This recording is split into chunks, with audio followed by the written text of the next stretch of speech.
Welcome to the Ultimate Sacrifice Show, where combat veterans and Gold Star families have a voice.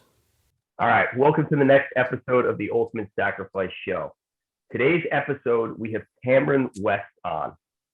Cameron is the Gold Star sister of Corporal Christopher West, who was killed in Iraq during combat operations. Cameron, thanks so much for coming on. Thank you, Mike. I appreciate you having me here. Absolutely. So like we talked prior to, obviously Gold Star family members in general, super important to all of us at the foundation, especially me, to illuminate their story. Now, you have a very unique one, not only with your brother, but you also wrote a book and got it published. Yeah. So that book, okay, controversial title, but from what you told me, it fits the story extremely well. So that is called A Great American Dick Punch, The Battle After the Fight. Mm-hmm. I got that right. So, yeah, you did. So we also spoke about, real fast, the recent partnership that we have with Veteran Trash Talk and Gruntworks, which means that I want to bring everyone back on. So that means you are going to come back on, and the story is very important. So for all the listeners today, we want to really hone in on your brother's story and ultimately the story of the book. So I'm going to give the floor yours. Just introduce yourself, where you're from, what drives you, your passion, and then we'll get right into it. That's a big question. So my name is Cameron West. I'm the Gold Star sister to Corporal Christopher John Lee West. He was blown up by an IED and moved to Iraq on foot. He was a combat medic. He was with Charlie Company. He was my Irish twin. We grew up together. For 7 days, we're the same age, and we're 82s.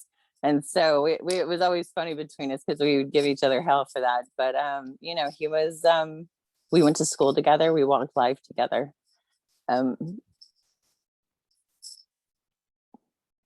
Okay, so it's all good. And then, of course, the title is controversial. But the thing is that people don't understand is the dick punch is the ultimate thing that takes you to your knees. A woman knows they have a child. That's a dick punch to a woman. I mean, but to a man, they don't understand that. Well, until you get dick punched, then you're going to your knees, right? And that's exactly how this feels when you get that phone call, when you get that knock at the door. And it's the hardest thing to hear, because it's a possibility when they go in. They accept their fate. He wrote his will. He had his wishes. He's buried in Arlington National Cemetery. His wishes. He knew there was a chance he wouldn't make it back. But he came in and he did it because he believed in what the service was. And that's important. And he was a man of service. And he did his duty. And he lived and fought wearing the nation's cloth, and he died wearing the nation's cloth. And he deserves his full posthumous due process. That's his dead man's rights by congressional mandation. Every soldier deserves that because they sign up for that. You sign a contract and you deserve it. So if you die in action, I don't care. And it doesn't disqualify others who die at home in suicide. I met a lot of those and I love those people. They're amazing. Those stories are amazing. Everybody has a different story. It's just like birth stories. We all have a different death story. So, and they're all interesting and they're all unique. And we all can learn something from all of them. So this is his. And so unfortunately, it became an investigation because, whenever you don't have proper paperwork in the military, everybody knows this. If it's not documented, it never happened. Right. Yep. You can't even get yourself a VA, anything at the VA unless you have your paperwork on you. Oh yeah, it's insanity. It is. So, yeah, it unfolded, and I got to, have an experience. I met the medical examiner of the United States. When my brother died, what they did is they wrapped his body and they put an empty army uniform on top and told the family there was nothing to see. Well, you go down a very dark rabbit hole of nothing to see. He was in high operations combat, hand to hand. When an IED, when they say a fucking bomb blew your brother up, you're thinking pink mist here, there's no face. This is the reality behind it. And it's not pretty. It's raw, it's real, it's truth. And so we trusted the Army to do their job because they have a whole section for this, to do their job and, give my brother his posthumous due process and take care of the family and their religious requirements and their voices, because they matter. You're now speaking for your loved one because the military turns that body officially over to you. You give them to the military alive and they give them back to you dead. It happens. So, but of course, the autopsy is all done through Dover by the military. And I got to learn all this. I never sought for this. All I was looking for was his AR-15-6. I needed it. We had, the family, we needed to look at things. And next thing you know, it's just like it doesn't exist. We got a problem here, because that's the investigation to claim that he's definitely not killed by, wrongful action, because it is classified an open homicide. Cameron, since you're on a roll here, this is awesome. But before that, I want you to continue on the roll. Let's just explain to everyone. So now you're getting into kind of the meat and potatoes behind after your brother was killed in combat and what occurred and what was said to you. And when you told me this initially, okay, obviously it's like whenever I hear of anyone, now your brother was in the service. He died in Iraq on what date specifically? It was February 8th of 2008. No, not was it the 8th? The 4th. That was February 4th, 2008. Okay. I always have to look at my thing. That was a blur. so it was a long time ago, but still, looking at it as from a leadership role, I tell this to a lot of people, he very well could have been the medic. I could have been the platoon sergeant in his platoon. It always crushes me when I see our private specialists, corporals, even young sergeants, so on, dying. And statistically, I tell people, unfortunately, you're not going to see the majors, the colonels, the first sergeant. Just tactically and statistically, there's way more privates. And they're the ones, and corporals and specialist sergeants, they're the ones that are doing the grunt work. Right. So, it took me a while to get over something like that. When I see Corporal Christopher West on a piece of paper, I'm like, motherfucker, man. Like, where the hell is everyone else? And it pisses me off. But he was the barest of the bear. He's a leg, I mean, come on. No, I hear you, but it's like these things are so unpredictable, and statistically, it's unfortunate that those are the ranks that do put themselves out there. But that being said, we're getting into the book, so that's why I want you to stay on the roll. So for everyone who doesn't understand what like an AR-15-6 is, I want you to explain that, because the whole viewership has no idea what the story is. Okay, so let's start with the beginning of the book. The beginning of the book? Or what essentially made you write the book, because that's what you're getting into. Well, okay, so here I am. I'm going through this journey of pretty much like bringing my brother home, doing the Army's job, like identifying him for the first time in 10 years to make sure that was his body. I had no investigation, so I don't know what was inflicted upon the body. You have to identify the body if you don't have any paperwork. And by law, they have to give it to you through autopsy photos. So 10 years later, here I am flying to Dover, talking to the lieutenant colonel, the medical examiner. And I said, sir, they wanted to give me a CD. And I was just like, listen, okay, this needs to have the care that it should have had 10 years ago. I will be flying to Dover. I want them printed on cardstock and authenticated, because nobody's going to tell me that I manipulated anything. We know what kind of world we're living in now. You have to have a raised seal. authentication is very important, because then anybody can be like, oh no, that's not real, it's conspiracy. That's what we're in, and that's okay. We can play the game. So I sat down with him and we went through the photos together, and I took my cousin Cookie. She's in the book. She's like my ride or die lover. She, was the one who went with me and was You're good. You're good. yeah. Sorry. That was the hardest day of my life. Honestly, I was shaken from the inside. I was so afraid because, my family, we understand war. And, my cousin Cookie, she served in Afghanistan. And so she understood what, blow up, wrapped up meant. So when she also understood what that meant, unwrapped. So we didn't know if he had a face. So that was very scary. So that's why whenever I sat down with the colonel, and he was wonderful, and he answered all of our questions, he was very educated, and he did a great job with us. So many wonderful people throughout the journey as well. Like, that's why I totally support the Army. It's like, I'm on your team. We're just saying how we have to be accountable so we're better. We're a better country. We're better for our own people.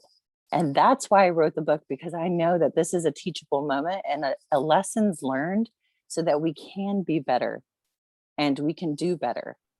And that's just the facts. So yeah, I think people need to understand too. I don't want to stop you at all, but for the viewers that are like, what the heck? This is what I'm talking about with whenever it's not even controversial, really, it's not when you explain it. But whenever a quote unquote semi-controversial thing comes up, no one wants to take the lump or the jump rather of either illuminating the story and potentially destroying their credibility. Oh yeah. I was and frightened. Like, I'm not gonna lie. Of course. No, of course. I mean, this is hard to write. And you're 100% correct. Like, the two aren't mutually exclusive, because the rest of the entire military that I know, like, it's filled with awesome human beings. Absolutely. The country has. And this crap would never happen. Like, you don't hear about That's right. We have wonderful people. It's really crazy. Do. I think if people knew the real story and kind of what you're saying, there's been things that have been questioned before. I mean, it's not like this is the only piece of the pie that's come out from a war. But is that right? Seriously. 20 plus years of war, there's going to be some weird stuff that happens. And it's going to be inexplainable. And you don't know. Maybe there's one person behind it. That's right. With some twisted, weird backdoor way of doing things. But that's what people need to understand. So I'm going to let you continue. There's a lot of backdoor in this situation. I'm not going to lie. So, so I sat down with Lieutenant Colonel, and he helped, because I needed a personable situation, because this is 10 years posthumous. I mean, come on. Like, and I gotta, this is the cherry on the cake. I'm taking home that to my own mother. Seriously? That's the hardest thing you can do, is say, Mom, here's your son. Because that woman was looking, she claimed him.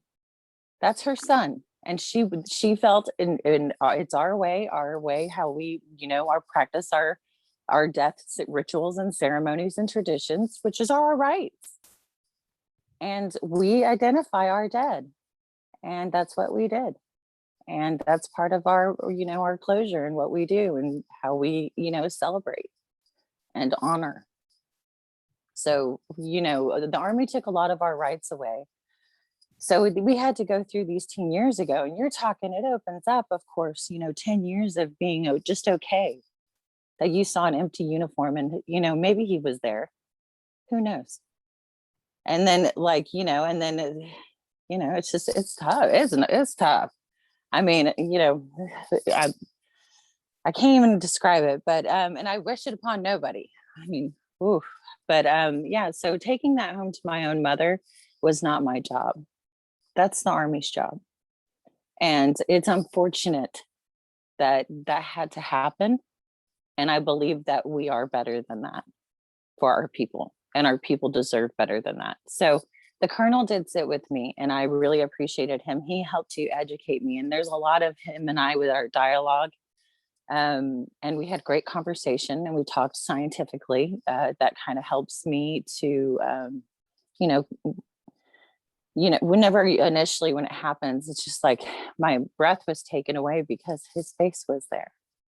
Yeah, there it looked pretty bad, but his face was there, and there was flesh. And I learned very quickly that I had to be grateful for the flesh that remained, and that's what got me through and okay.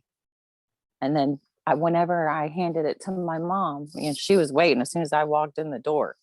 I mean, it was on, and you don't argue. So I just told her before, I was like, I'm sitting here, and just focus on the flesh, see what's left, and then that'll help.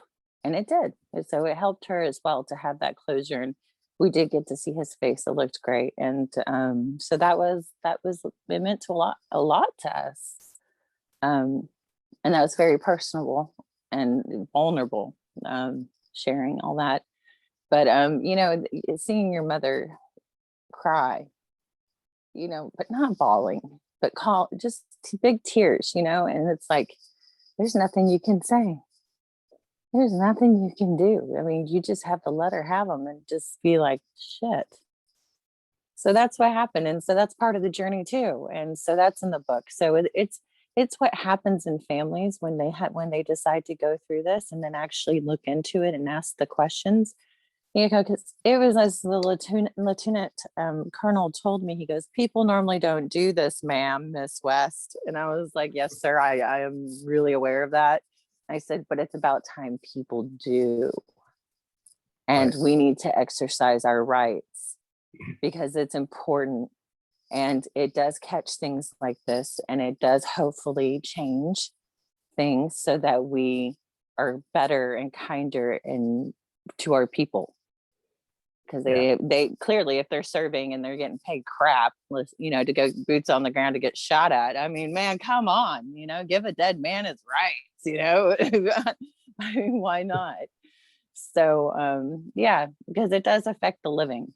And that's the thing too, people forget it affects the living. So, let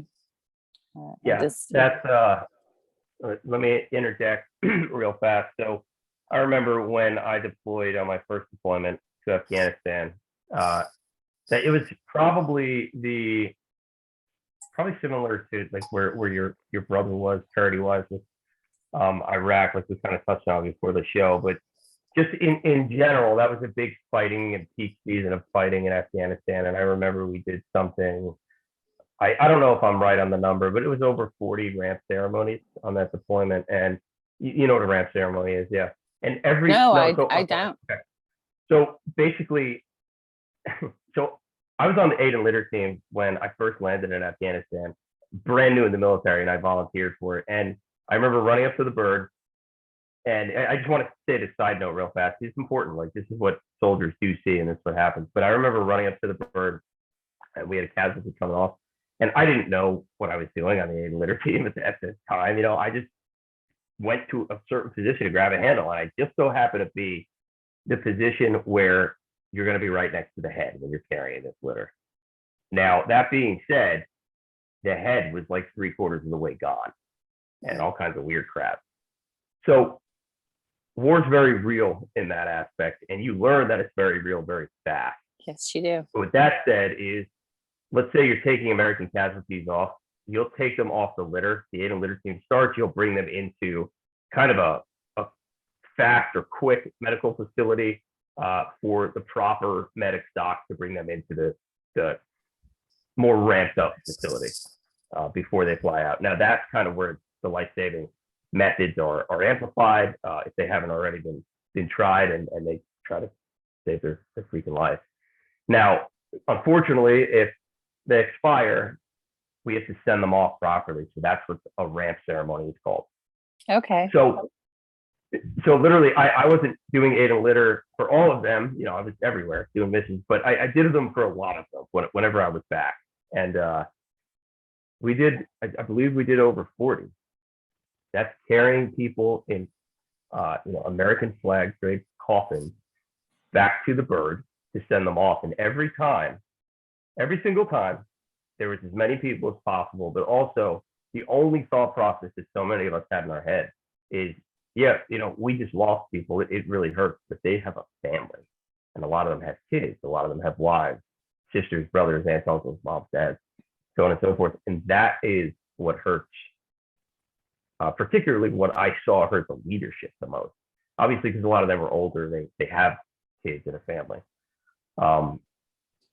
Yeah, it's interesting. But a story like this needs to be told. I didn't want to cut you off, but I just want to explain to people kind of different checkpoints when you say it, in case they need to know from our perspective.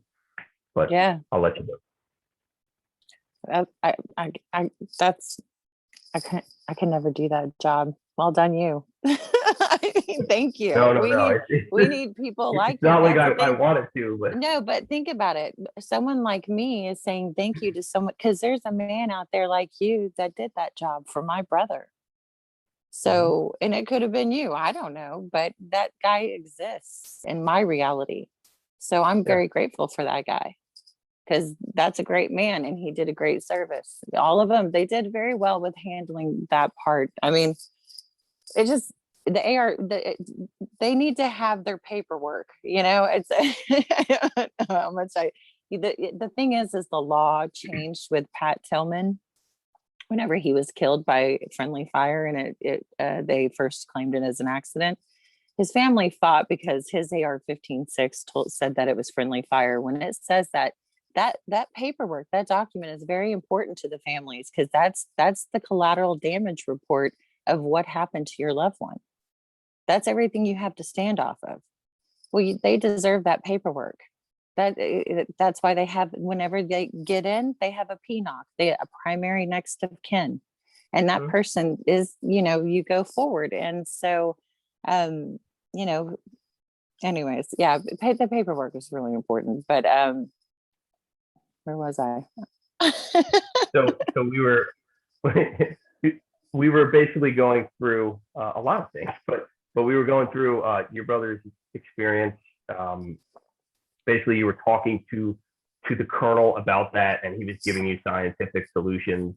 Oh, which yeah. helped you, and then you started your Yeah, he did fantastic. He got me the prints as I asked, with the authentication on them, and he sat with me and Cookie. She was driving me too, and so he did a great job. It was a great experience. I don't regret it. It was the hardest thing I've ever done in my life. It was really hard, but at the same time, it's what it is. So, okay. It's not like I knew I was going to go look at a pageant show, it's like, you got to be real with yourself about what's going on. And so I did. So we went through the photos, and then, so it's like, okay, so now we got to get the paperwork. And then, so then this journey just keeps on going forward as I'm learning the law, and I'm learning how, things, because I don't know this stuff. I'm learning, I'm sitting there reading every night, like, okay, what the hell's going on here? Because once again, we were not directed at all. And that's sad, because that's someone's job once again. Anyways.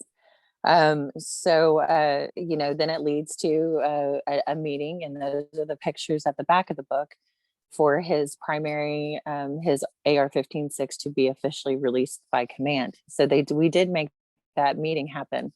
The colonels came in. Jag was there, of course, because I had a lot of questions considering the AR-15 that they did provide me. Not readable, not due to redaction, but not readable because there was a printing problem. Come on, guys. So there's some funny things around, it's just like, I'm calling these guys up. I go to JTAP to get the pictures of the pieces extracted, the metallurgy extracted from the cadaver. And they sent it to me in black and white. And so I call up Lieutenant Colonel and I'm like, sir, it looks like you guys had a hot dog party and took pictures. This is in black and white. I need color of a blown up piece. Geez. These are the facts you start dealing with. Yeah.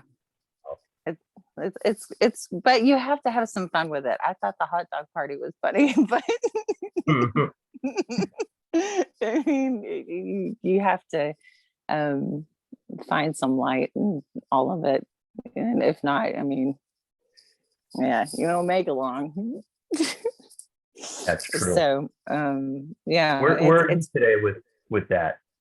So as far as the process, so your brother's paperwork upon his death right now, is any of that in correction? Okay, so the journey continues. I had to identify the body to tell these guys, listen, I'm not messing around with you. I got a body now. You can't tell me I don't need a AR-15-6 and it doesn't exist. I did the FOIA. I have a FOIA saying it does not exist. Literally no information, no misinformation, no disinformation, nothing. There was nothing to see. He was on an IED, unfortunately, and boom. And that's that. And, in a nutshell, yeah, it is. However, you have to have supporting evidence. For this, that's, it's all preponderance of the evidence. I learned that through the JAG. Oh, yeah.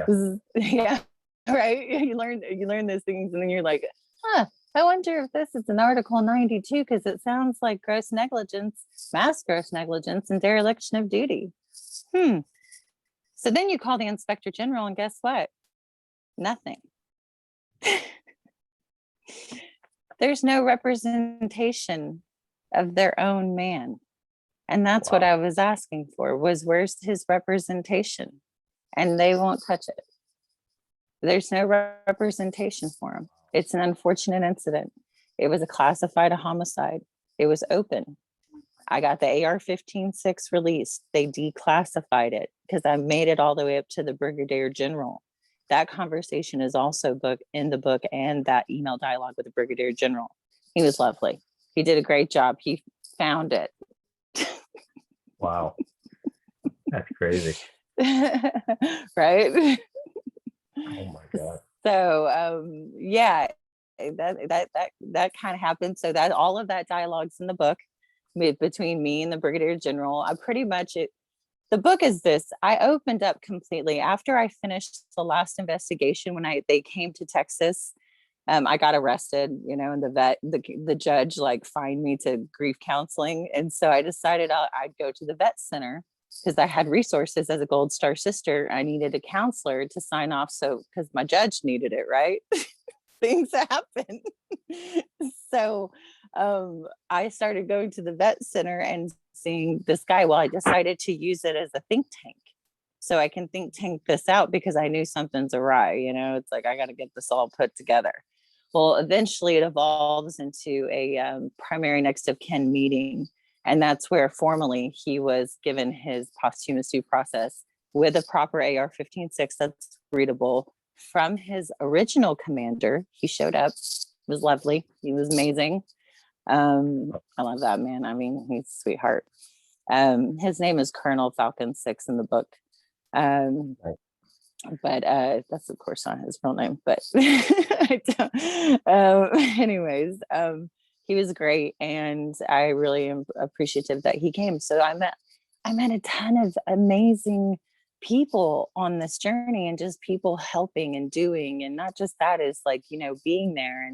And they designated me a Gold Star advocate named Jackie McFadden. He was fabulous. He just, they handled it. They did. There's some things not handled too at the same time. So this is a learning experience for everybody. As they would all tell me, Miss West, I didn't work here back then. And I'm like, oh, really? You didn't? I it was 10 years, honestly. I would hope maybe you're not working there 10 years, but right. Okay, And then I said, but do you work for the Army now? And they'd be like, well, yes, ma'am. I said, well, it looks like it's your problem. It's the Army all over it.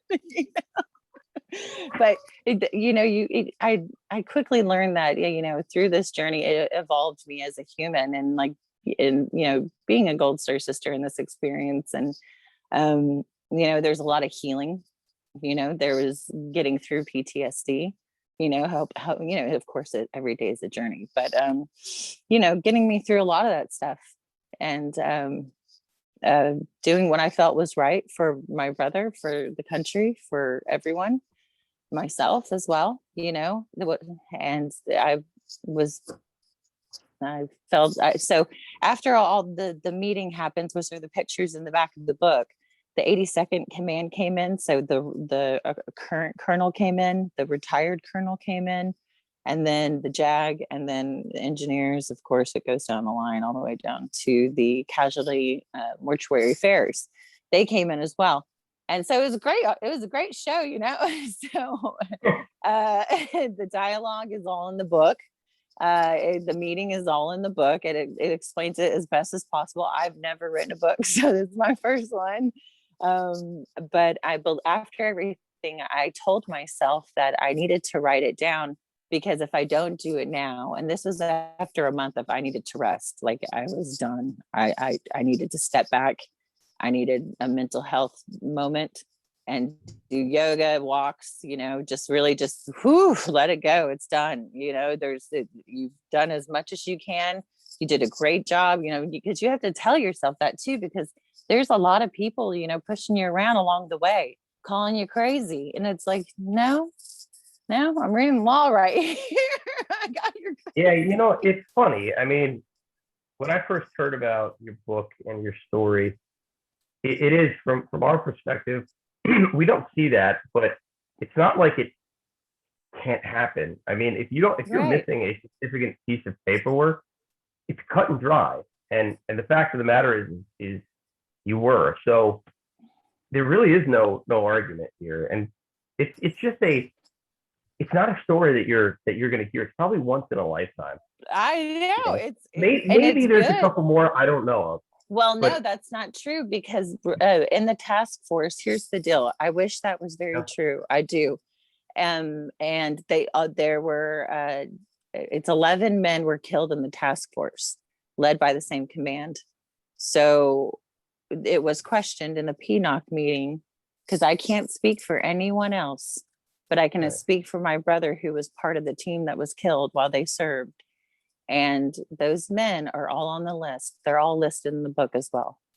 So I don't know what posthumous due process they were granted. All I can tell you is how it went down for us. And Right. that's that. But it is a possibility it was more than one, unfortunately. But, once again, it was brought up in our PNOC meeting, and I can't speak for other people. So it's interesting. And this is why, aside from this story, just being a Gold Star family member in general, America has not really, they've been sheltered from them. Oh, absolutely. And listen, I understand that we all have our lives. We get out, we do our thing. Everyone's got to move on. But it's also like that is such a large piece of not only our history, but everyone's life. And I kind of tell people, I'm like, listen, I'll put it this way. They just lost, or it's very cut and dry. They just lost their son or daughter. Period. And no one would feel, everyone goes through different pains. Everyone has an individual story, but no one would feel anything but, grief and anger and sadness. Those are natural to feel. And you amplify it because people have this secret obsession with war, whether they want to admit it or not, or they're anti-war. Everyone has an obsession with war. Look at the ratings on the news right now with Russia, Ukraine. And now things are straight in front of people's faces. They can actually see it. So that's my point. Like Reddit, the app has, like 6 million views when a video is put up in 5 seconds. You know what I mean? It's just interesting. But stories like this are vastly important. So my job and what I wanted to do with the show was amplify Gold Star family members' stories. Your story is unique and it's very interesting. So that's just to let you know and let everyone know that's kind of where we come from. Now I didn't know Cameron or your brother really at all before this, and then we connected. But that's not important anymore. This is what it's all about. So, I remember disbanding, across the country. We all live in different areas. When you get out, you really don't keep in touch. And that bothered us, especially when the drawdown of Afghanistan happened. I think that, like, all of us watching TV, like you and me and everyone else is in the same scenario, it's so bothersome to watch that and then watch people really have no escape from what occurred, Right. just based off decision-making processes and whatever. The application words can be applied, and people do not understand, or they've never felt the application of certain words, and some of us have, Right. So. And I just think that it's at the forefront of everyone's mind right now, and it should be. And finally, what's even more interesting about it is, I say that I knew some of the greatest human beings, men and women, when I was serving. I mean that wholeheartedly, and they are success stories beyond belief today. But what's so interesting about it is, and I kind of lost my train of thought because I'm thinking about your brother now. It's something I want to say about Iraq that I missed. But what's so interesting is, like, you could have someone go in at 18 years old, okay, or 17 even if they get a waiver, raise their right hand during a time of war. They're volunteering willingly during a time of war, knowing that, yeah, this is very real. You could die. Yep. And going to a combat zone, and then let's say they do their 4-year stint. Doesn't sound like much. And even if they were in a job, let's not take an infantryman or a medic, because they're always in combat. A PAX clerk, it doesn't matter. That's one personnel. They could be riding on convoys, having to resupply or having to go to different outposts, different FOBs to do whatever. And they were getting hit all the time. America, there was a statistic that I put out the other day, which essentially it's almost 80% of our troops that, it was just about Afghanistan, but I assume it's the same in Iraq, that saw combat, that had combat badges coming back. We've never seen that. We've never seen that. No. In the history of wars, we've never seen that. And people need to understand that, which is all brings me back to why it's so important that we do get the Gold Star family member voice on. And even if we disband for another 10 years, I know that all of us could pick it right back up, and we automatically have a connection because of that. Yeah, it's true. It is a family. I'm not gonna lie, and I love all my Golden Star peeps. I've done a couple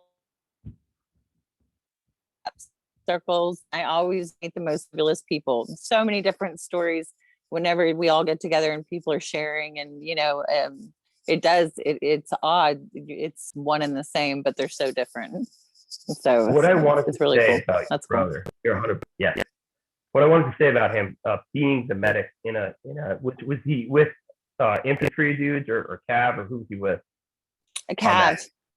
He was with Cav. Okay. Charlie. So, yeah. Okay. All right. Awesome. So he was in a terrible situation where it was a remote control detonated IED. Okay. Iraq was very interesting. And that's why, Qasem Soleimani, and when that happened, that was awesome. And people don't understand why. Okay, so they used to make these cylinder IEDs in Iraq specifically. That's where it started. And that's why it was so dangerous, because Al-Qaeda and the other terrorist organizations realized that, hey, some of these aren't working. They're finding them, they're digging them up. So they started putting basically circular IEDs in walls. And they started firing, instead of coming under the truck, they fired straight through, which is lethal. And especially the on the ground situation. I mean, you can imagine how lethal that was when, you're going through an urban environment, all of a sudden you're on the ground on foot without cover, and that happens. It's just very interesting. These people weren't idiots. But for your brother, people also don't understand the medic's role within an infantry or a Cav, or really whatever ground unit is out there.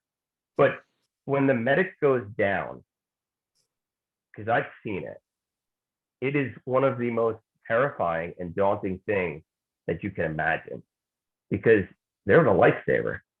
Now, everyone's qualified to a certain extent, but they're even more qualified. I mean, that's their job. Like that's literally what they do. Yeah. But Yeah. I felt that was important to bring up because obviously, that's what those guys looked at your brother like. That's what we looked at with all our medics like. They really are. I mean, literally, they're like a untold god in a platoon. They really are. they're crazy. When he told me he signed up for that, I was like, "What are you doing, man?" He was like, "It was that or interrogation scam, and I'm not into interrogating." And I was like, "All right, man, it's all you. I support you." That's awesome. Yeah, But I'm gonna it let wasn't you. interrogations. No. Yeah, that stuff sucks. So Right, I'm gonna let exactly. you kind of wrap your book up, Okay. and then also I want you to illuminate where people can buy it. Okay. So Quick. the book is on, I ended up self-publishing, and you can buy it at Amazon, Barnes and Nobles, Target. It's everywhere. You can pretty much, get on a little computer and do your magic. And it's just a great American dick punch, the battle after the fight. Don't let the title intimidate you. Come on, people. We got it's not that bad. We have to find light in the dark, and that's how we're going to make it. And that's what this book is. It's sharing that light in the dark and passion, and for your people and the sacredness of our people, and how we need to maintain and uphold the integrity and honor of what they have done and chosen to do for our country. So, and I advocate for all soldiers, their rights, their due process. I believe that they deserve their due process. They deserve representation whenever they are wronged within the system. So they do deserve an Army representation. I believe that the Ferris Doctrine needs to have some reform for posthumous due process. So soldiers do get their due process. It needs to be looked at by the Supreme Court eventually. But just ultimately, I want all women and men who serve and especially die wearing the cloth to have their full due process, and to, they deserve it. So what else can you do? So learn from my story, and maybe it'll affect one person, and we can make a change. Right. That's what we're here for. We're advocating for, just good things and change, and make a better America for all of us. Yeah. No, that's awesome. That's great. I want to keep the floor open. We got about 5 minutes. If you want to add anything in on it that we didn't touch on, because like I said, you're going to get on again.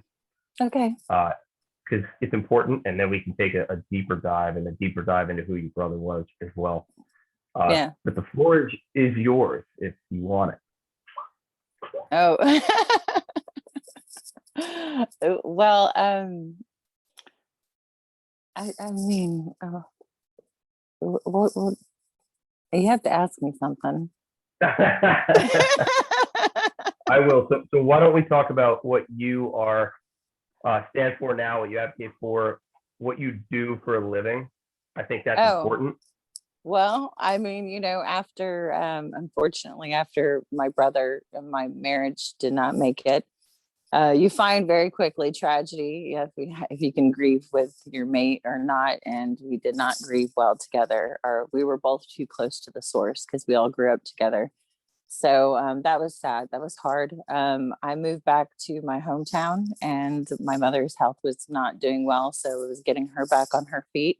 Getting a family, it takes, a village to get people well again. It takes a very big toll on the physical health, as along with the mental. So I was raising my daughter. She was young. She was only 3 months when my brother was hit. So, there's those postpartum hormones, thank you. And so, I focused. I had an opportunity to become a yoga instructor. I know it sounds silly, but I found my practice because it was my therapy.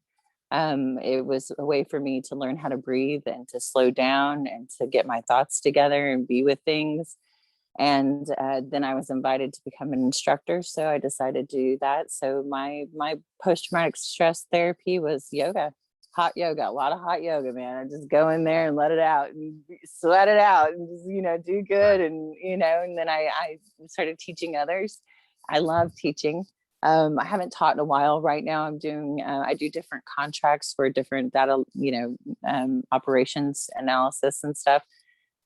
So that's kind of, exporting logistics. Right now I'm at an aerospace firm. So I'm doing a contract there, but I've done contracts in infrastructure networks. And so doing documentation analysis, doing all that good stuff, which was good because that's what helped me know how to read things. When you're reading all these legal documents or these articles or what, gross negligence, you have to, so that helped out. I did a lot of yoga. I traveled. I met a lot of people all over the world, yoga everywhere I went. It was great. Met different teachers and philosophers and monks and, lived in China for a while, but this was way before the war. That was in 2004. So I learned how to speak some Chinese and lived over there and just enjoy meeting people that are not like yourself. That's so important. And it's so interesting. I mean, yeah, there is the point of crazy. I don't know about this, not being a biologist woman thing. I mean, I clearly know what a woman is. Come on, guys. We're better than this. We can't hit bottom. Oh man. So I claim that I'm a woman for sure. Yeah, born and bred. God gave it to me. So that's what I do. So now I'm just working a new contract, and I wrote this book in 6 months, right after the last investigation. Because I realized that I had to give myself a 6-month challenge. So what I did is, if I didn't get it out immediately, I was not going to get it out. I would forget. Life goes on. Shit happens, right? So I was 60 days. I was in the yoga studio every morning, got my yoga on, my meditation on, and then straight from there, start writing plug in and and the hardest part for me was being vulnerable, because I was never really taught to be that vulnerable with private information before with a lot of people. So vulnerability was probably the hardest thing for me to overcome, because there's always a critic, of course, and it's okay. Vulnerability, letting people into that, the worst part of me. I mean, seriously, I get arrested in the book. It was a bad fucking day, it happens. But you know what? I'm grateful every day I got arrested, because number one, I made it. And number two is I found the vet center. And the next thing you know, that my think tank was developed, and boom, there it was. So, so I wrote the book in 6 months.